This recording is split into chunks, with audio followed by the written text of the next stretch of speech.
지난번에 이 시편 1편을 가지고 설교할 때 이제 제가 권해드린 게 이 더운 날씨 한번 잘 지내보라고 시원하게 한번 지내보라고 권해드린 것이 기억나시 모르겠습니다.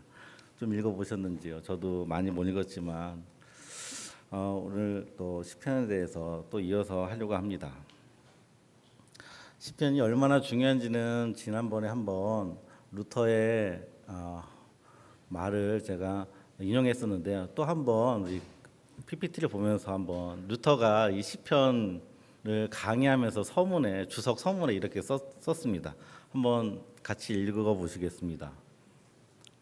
PPT가 준비 안 되셨나요?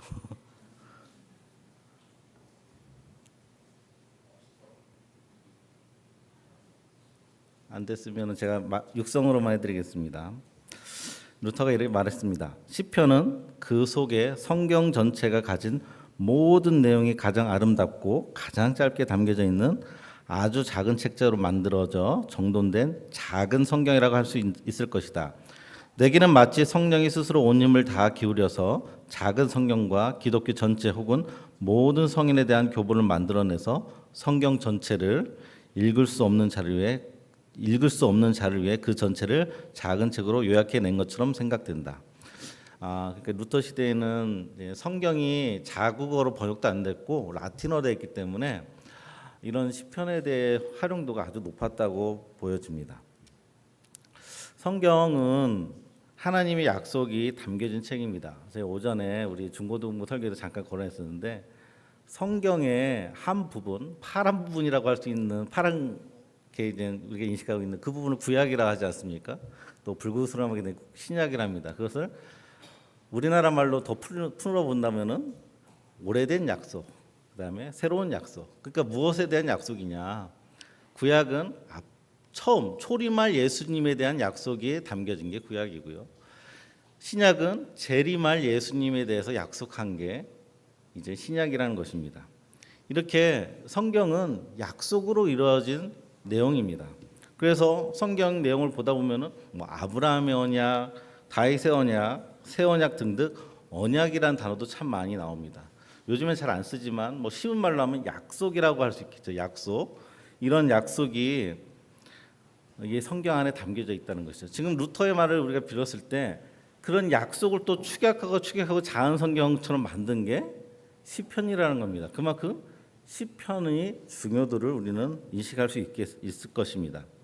다만 여기 시편은 다른 성경의 형식과는 달리 음악적인 요소나 아니면은 제의적인 요소들과 가미돼서 조금 다르게 느껴진다는 것이죠. 그거에 대해서 저번에 말씀드린 음악에 대해서 왜 우리가 음악을 즐기고 외울 때 좋은 건지, 또 덧붙이자면은 우리가 이런 가요라든지 여러분들 많이 들었지 않습니까? 트로트라는 얘기 들었을 때 자기가 경험한 것도 아닌데 눈물을 흘리고 동화되는데 몇 분 안 걸리지 않습니까?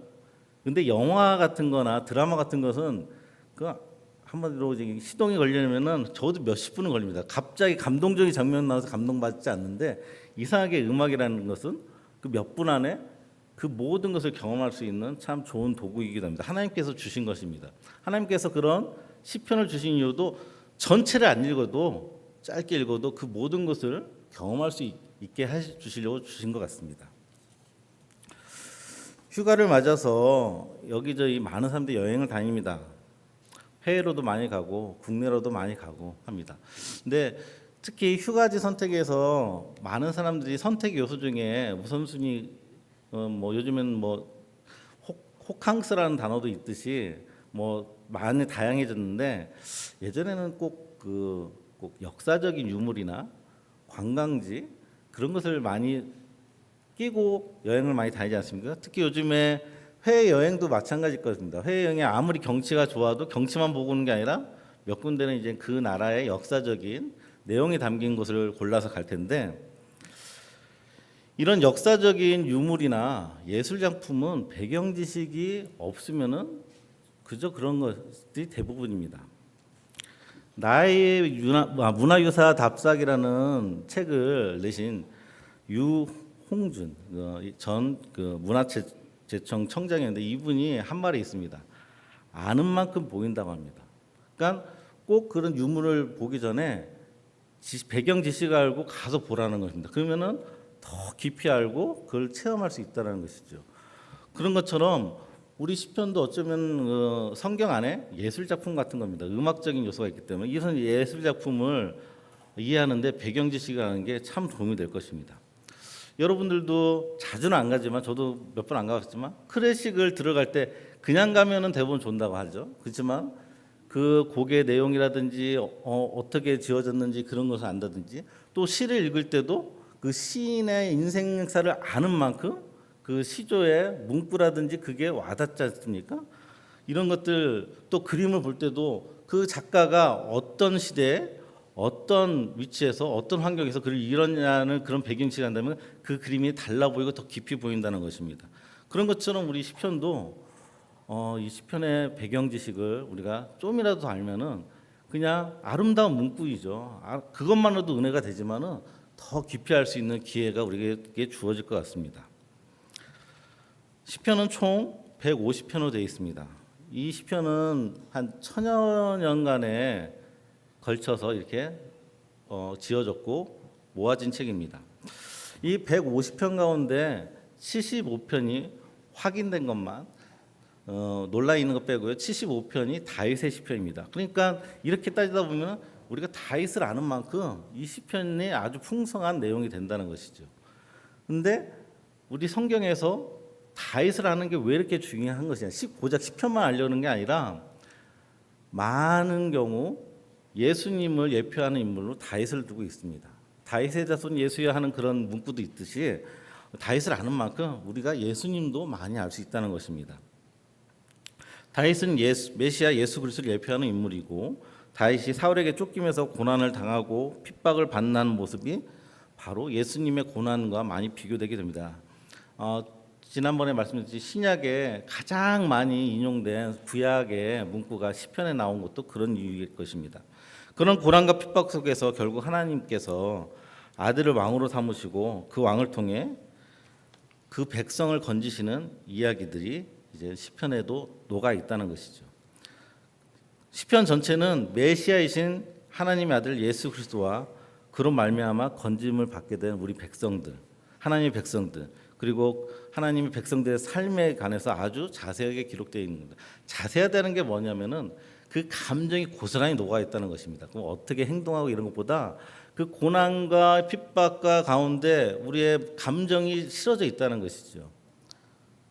이 젊은 우리 학생들은 트로트 하면은 별로 안 들어올 겁니다. 그렇죠?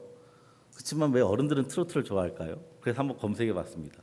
왜 나이가 들면 트로트를 좋아할까? 그러니까 어떤 음성학자가 얘기했어요. 그게 뭐 확실한 검증된 거지만 음성학자가 자기 주장인데 뭐냐면은 리듬이 그 네 박자로 점점 나이 들면서 바뀐대요. 그래서 그게 익숙해진대요. 그러니까 젊었을 때는 전혀 그거 뭐 유치해 뭐 이렇게 안 들릴지 몰라도 나이가 들면은 너희들도 역시 좋아하게 된다는 거죠.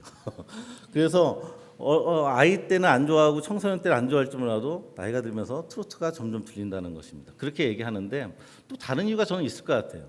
인생이 녹아난 것 같아요. 인생이 녹아게 됐기 때문에 그 가사 몇 줄 때문에 눈물 흘리고 기뻐하고 그러는 것 같습니다. 우리 크리스찬에게는 그런 내용이 어떻게 보면은 이 시편에 다 녹아 있다고 합니다. 다윗의 한탄하는 시를 읽을 때 우리가 동감이 되고 동의가 되고 그리고 또 예수님 마음까지 읽을 수 있고 또 이 땅을 살아가는 우리 그리스도인의 기도가 거기에 많이 담겨져 있고 그리고 하나님의 언약이 어떻게 됐는지 그런 것들이 우리 시편에서 많이 얻을 수 있는 것입니다. 시편 2편과 42편과 72편과 110편, 118편 이 제 6개의 시편은 학자들이 거의 동일하게 얘기하는데 메시아 시편이라고 합니다. 그러니까 앞으로 오실 메시아에 대해서 너무나 정확하게 비유적으로 흐릿하지 않고 이게 거의 예언처럼 들릴 정도로 나온 시편이 6편이 있답니다. 2편, 45편, 70편, 110편, 118편인데 이 메시아 시편이라 부르는 건데요. 한번 2편을 한번 잠깐이라도 보시겠습니까? 보시겠습니다. PPT는 없고요. 시편 지금 성경책에 있으니까 바로 내려가면 됩니다. 시편 7편 2편 7절부터 한 9절까지 한번 읽어보겠습니다. 내가 여호와의 명령을 전하노라. 여호와께서 내게 이르시되 너는 내 아들이라. 오늘 내가 너를 낳았도다. 내게 구하라. 내가 이방 나라를 내 유업으로 주리니 내 소유가 땅끝까지 이르리로다. 내가 철장하고 그들을 깨뜨리며 질글같이 부수리라 하시도다. 이게 다윗에 적용하기는 좀 애매한 단어가 있죠. 어떻게 너는 내 아들이라 할 수 있겠습니까? 하나님께서. 이게 메시아를 말한다는 것이죠. 누가복음 24장 44절 한번 보시겠습니다. 다 같이 한번 읽어보시겠습니다. 또 이르시되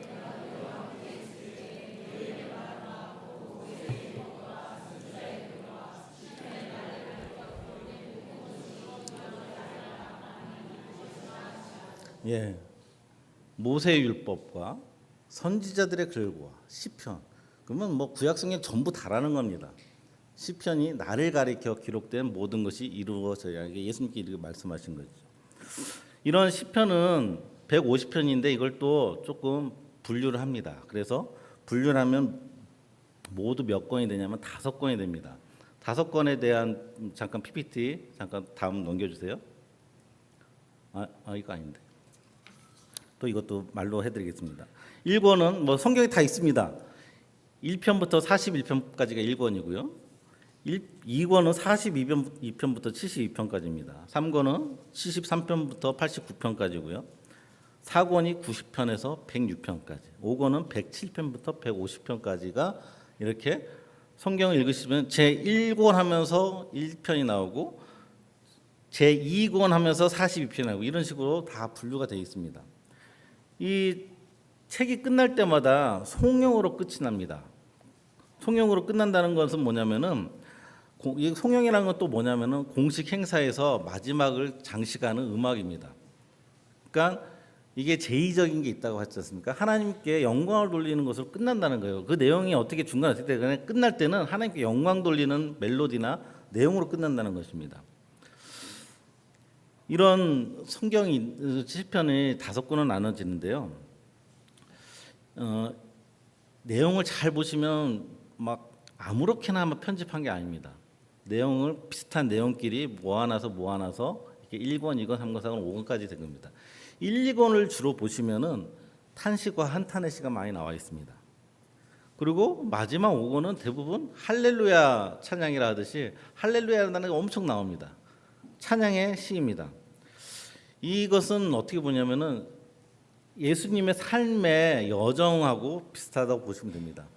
고난과 한탄의 과정을 거쳐서 맨 나중에 할렐루야로 끝나는 이 예수님의 삶. 근데 예수님의 삶이자 또 우리 기독교인들의 삶이라는 것이죠. 오늘 본문이신 시편 1편을 다시 한번 보시겠습니다. 여기는 복 있는 사람과 그 대조적인 악인에 대해서 이야기하고 있습니다. 근데 이 시편 1절에 보면 복 있는 사람은 하면서 우리나라 말은 조금 이게 어감이 좀 줄어들어 있는데 이게 감탄사입니다. 뭐 사람마다 다른데 이렇게 복되도다 그 사람, 이렇게 얘기하는 게 더 나을 것입니다. 그러니까 복되도다 그 사람, 제가 그 사람이라 하는 것은 누군가를 지칭하고 있습니다. 영어 성경에서 the man이라고 있습니다. 그냥 man이라고, 사람이라고 안 찾고 the man. 그러니까 유일한 사람이 있다는 것입니다. 복된 사람은 유일한 사람이라는 뜻이죠. 그 문장만 보더라도요. 그러니까 이 복 있는 사람은 처음 읽을 때는 이렇게 생각도 있습니다. 내가 복 있는 사람이 되려면 이걸 지켜야겠구나. 그렇게 생각할 수 있지만 그게 아니라 복 있는 사람에 대한 정의가 1, 2편에 지금 나오고 있습니다. 이게 시편의 서론입니다. 근데 복 있는 사람은 1편 1절 읽으시면은 먼저 악인들의 꾀를 따르지 않는다. 죄인들의 길에 서지 아니한다. 오만한 자들의 자리에 앉지 않는다.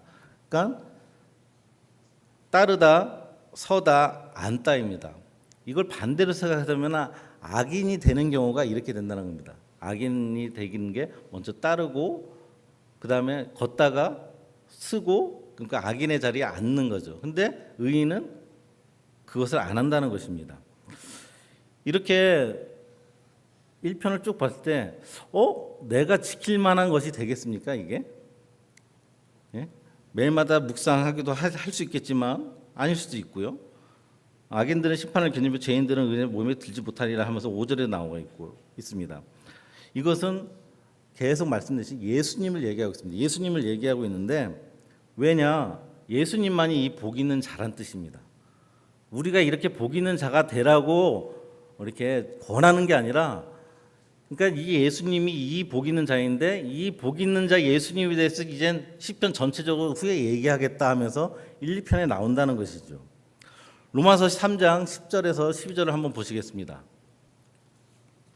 다 같이 읽겠습니다. 기록된 바 의인은 없나니 하나도 없으며 자도 없고 하나님을 찾는 자도 없고 다 치우쳐함에 무익하게 되고 선을 행하는 자는 없나니 하나도 없도다. 그러니까 이 세상에는 없다는 것입니다. 그러니까 이 복 있는 자는 유일한, 그 영어 성경에 나오는 더맨, 그분은 바로 예수님 한 분이라는 것이죠. 예수님밖에 없습니다. 성경에서 유일하게 복 있는 분은 예수님 분이십니다. 그러면 그 복 받는 분이 살다 가신 모습대로 살면 우리도 복 받는 자가 된다는 것이죠. 예수님은 어떻게 사시고 하신지 여러분 너무 잘 알 것입니다. 어떤 복을 받으셨습니까? 아까 우리 남전도에서 복을 세워보라 하셨지 않습니까? 그렇게 따지면은 우리의 복은 세기 쉽습니다. 고난 자체가 복이라는 것이죠. 예수님이 고난만 받지 않습니까? 그러면은 근데 진정한 복 받은 예수님인데 예수님과 같은 고난에 우리 인생사에 있다면은 그것만 세워 보십시오. 그러면은 우리가 얼마나 많은 복을 받았는지. 누구든 고난은 있지 않습니까? 핍박은 있지 않습니까? 그게 하나님의 정의에서는 복이라는 것입니다.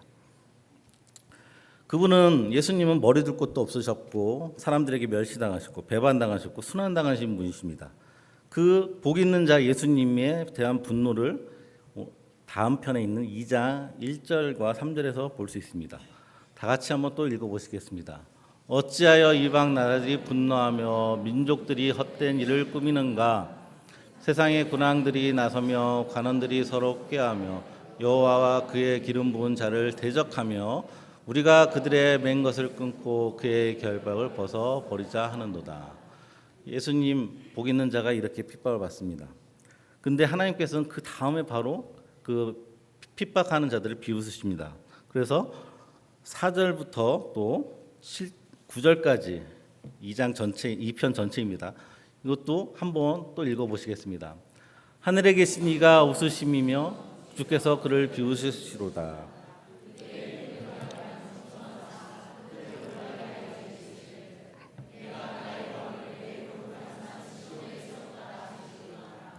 내가 여호와의 명령을 전하노라. 여호와께서 내게 이르시되 너는 내 아들이라. 오늘 내가 너를 낳았도다. 내게 구하라. 내가 이방 나라를 내 유업으로 주리니 내 소유가 땅 끝까지 이르리로다. 예, 이렇게 예수님은 복을 받으신 분으로서 어떻게 핍박을 받고 어떻게 하나님께서 회복한다는 얘기를 1, 2편에 거쳐서 얘기하고 있습니다. 메시아이신 예수 그리스도는 그렇게 세상의 사람들의 비웃음과 핍박의 모습으로 오히려 그 예수님을 분노하게 하는 형국으로 오시게 될 것이지만 그분이 진짜 하나님의 보내신 참 왕이자 아들이시라는 것입니다. 복 있는 자이신 메시아가 오셔서 살다 가신 모습 그대로 우리도 그렇게 살다 갈 것입니다. 그 삶이 세상 사람들이 인정하지 않고 조롱하는 삶이 될지 몰라도 그런 삶이야말로 진정한 하나님 인정하는 자, 복 있는 자라는 것입니다. 이렇게 시편 전체는 진짜 복 있는 사람은 오히려 고난을 받고 조롱당하고 약한 자의 모습으로 나타난다는 것을 진술하고 있습니다. 시편을 그렇게 보십니까? 시편, 여러분들의 시편을 읽으시면서 내 인생에 시편이 있으십니까? 저는 있습니다. 제가 이걸 해야 될지 말아야 될지 참 고민했는데 해야겠습니다. 제 인생에 시편이 하나 있습니다. 근데 이 곡조 있는 시편입니다. 제가 힘들 때 저 혼자 믿음 생활할 때 이 곡을 부르면서 참 힘을 얻었던 것 같아요. 그래서 한번 제 아내도 못 들어본 제 독창을 여러분에게 들려드리겠습니다. 그래도 잠도 깨시라고 그래서 제가 한번 불러드리겠습니다. 아까 아직 악보 하나 날려드렸거든요.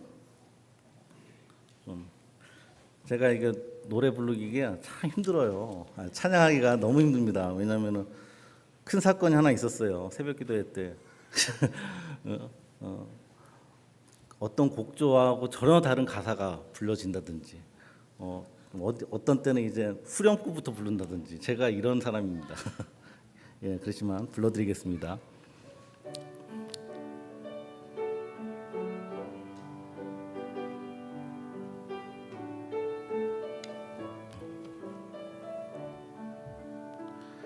사슴이 시냇물을 찾기에 갈급함 같이 내 영혼이 주를 찾고자 주를 갈망합니다. 주여 어찌합니까? 사람들이 하는 말이 내 하나님이 어디 있느뇨 어디 있느뇨 내가 밤낮 주로 눈물 흘리니 주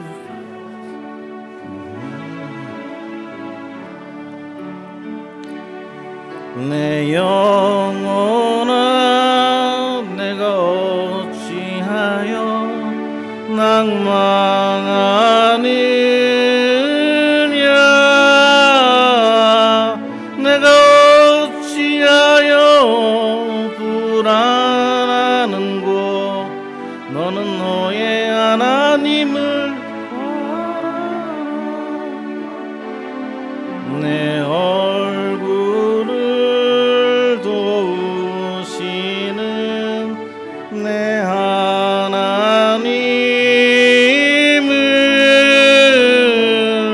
살아계시는 내 하나님을 너는 너의 하나님을 알아라. 감사합니다. 저에게 많은 위로가 됐고 힘이 됐던 시편 찬양입니다. 여러분에게도 꼭 이 편이 아니더라도 진정한 자기만의 시편 찬양이 있길 바라겠습니다. 이런 예수님이 어떻게 복된 자인지 또 마태복음에서도 얘기하고 있습니다. 마태복음 5장입니다. 3장부터 좀 길지만 다 같이 한번 보시겠습니다. 마태복음 5장 5장 3절에서 12절입니다. 이거 잘 아시는 구절입니다. 다 같이 읽겠습니다. 심령이 가난한 자는 복이 있나니 천국이 그들의 것이며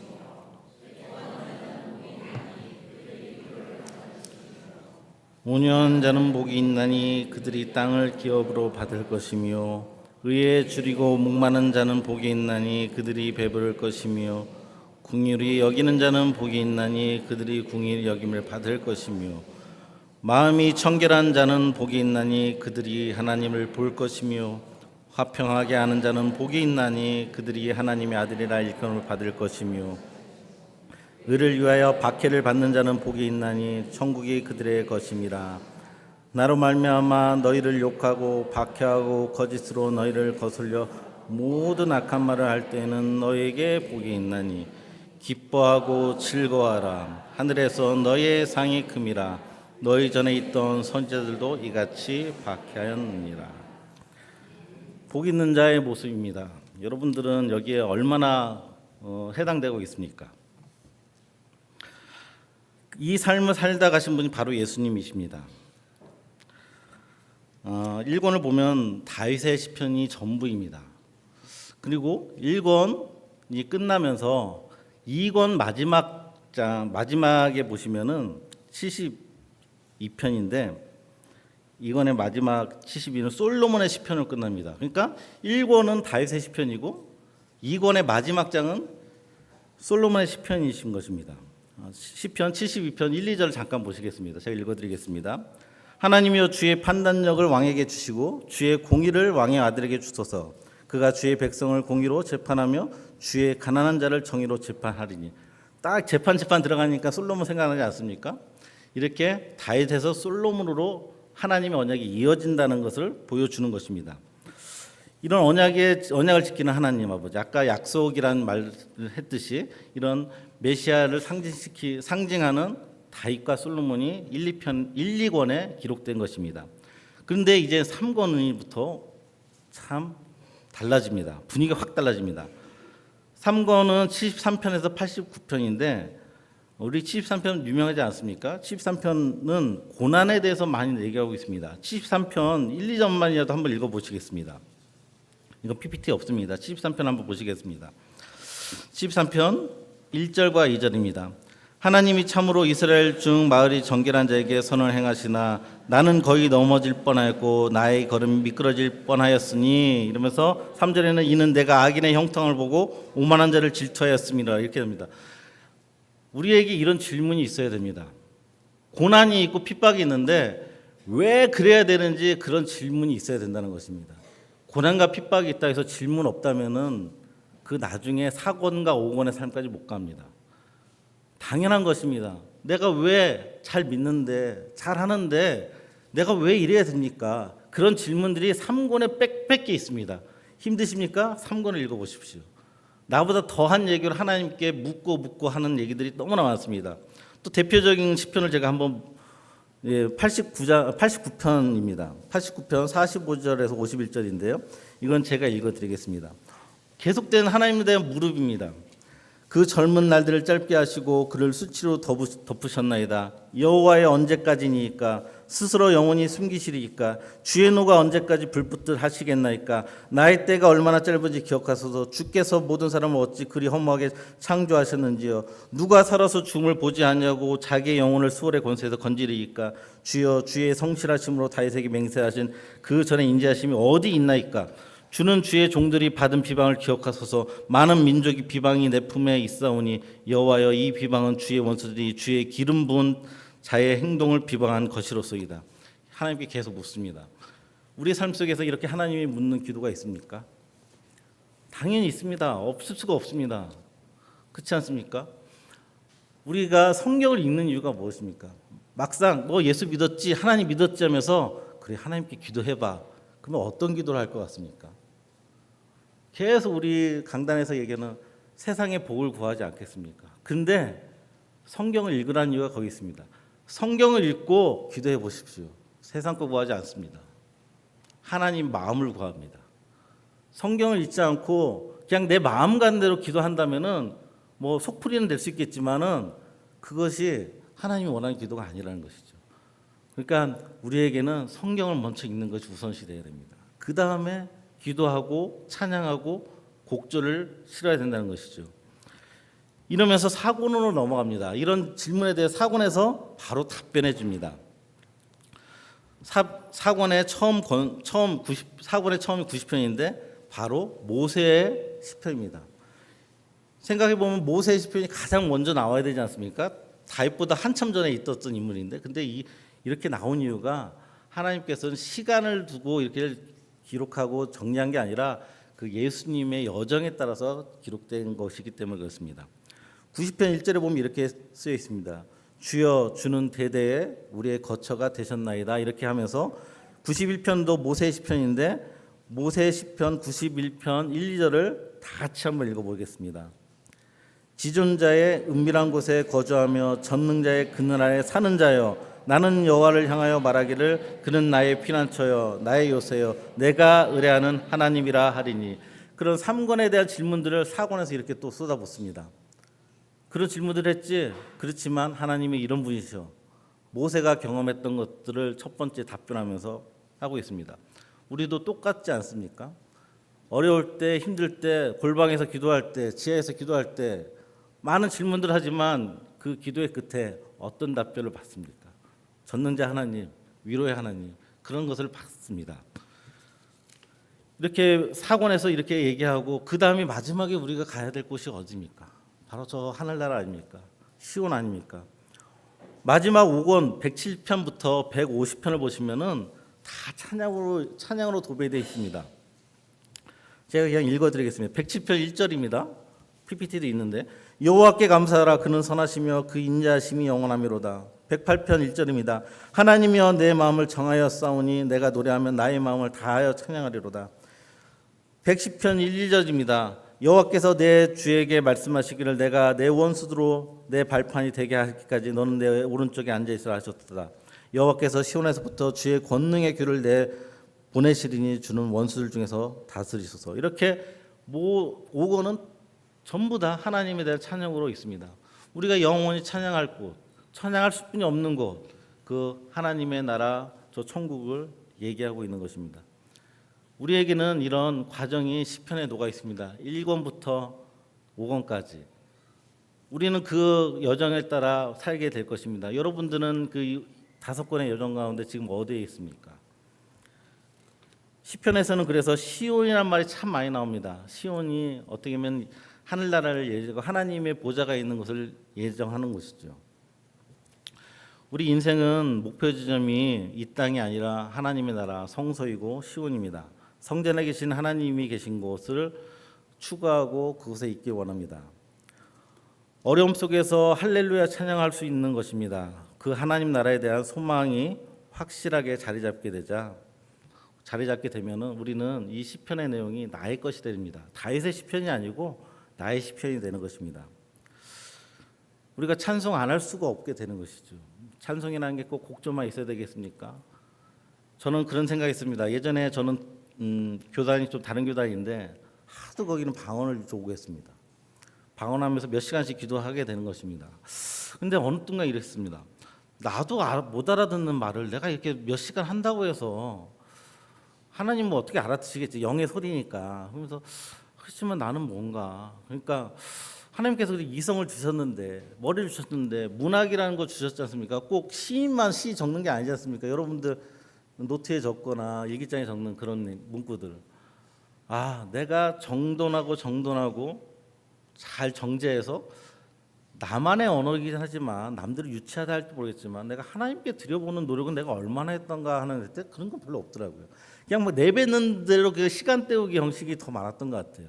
한번 내가 앉아서 내가 알고 있는 성경의 지식과 경험한 것들을 한번 잘 정리해서 하나님께 불러봐야지. 그렇게 기도해봐야지. 그렇습니다. 우리에게는 그런 시간이 필요합니다. 우리에게는 기도 중요합니다. 말씀 보는 거 중요합니다. 그렇지만 그걸 정리할 시간도 중요하다는 것입니다. 정리할 시간이 필요합니다. 그냥 우리가 찬양하고 말씀 보고 예배 때 와서 이런 것도 중요하지만 여러분들 삶의 자리에서 그 말씀 들었던 내용들 찬양했던 것들을 잘 정리하시고 잘 조합해서 자기만의 언어로 찬양을 만들고 시편을 만들 수 있다는 것입니다. 우리 다 같이 진정한 예배의 마지막 송영 150편을 다 같이 한번 읽으면서 말씀을 마치고자 합니다. 다 같이 읽겠습니다. 할렐루야. 그의 성소에서 하나님을 찬양하며 그의 권능의 굿장에서 그를 찬양할지어다. 그의 능하신 행동을 찬양하며 그의 지극히 위대하심을 따라 찬양할지어다. 날팔 소리로 찬양하며 피파 수금으로 찬양할지어다. 소고치며 춤추어 찬양하며 현악과 퉁소로 찬양할지어다. 큰 소리 나는 제금으로 찬양하며 높은 소리 나는 제금으로 찬양할지어다. 호흡이 있는 자마다 여호와를 찬양할지어다. 할렐루야. 이렇게 시편은 예수님의 애가이고 예수님의 여정이고 예수님의 기도이고 예수님의 찬양입니다. 그런 것이 이 기록으로만 남아있지 않고 하나님께서는 너희들의 애가고 너희들의 찬양이고 너희들의 기도가 이 시편이다고 우리에게 알려주십니다. 우리는 이 시편, 제가 저번에 얘기할 때는 이 더울 때 시원하다고 하지만 추울 때 불러보십시오. 따뜻할 겁니다. 어느 때나 우리는 부를 수 있는 것이 이 시편인 것입니다. 시편을 주신 하나님께 감사하면서 우리 예배를 마치고 말씀을 마치고자 합니다. 제가 기도하겠습니다.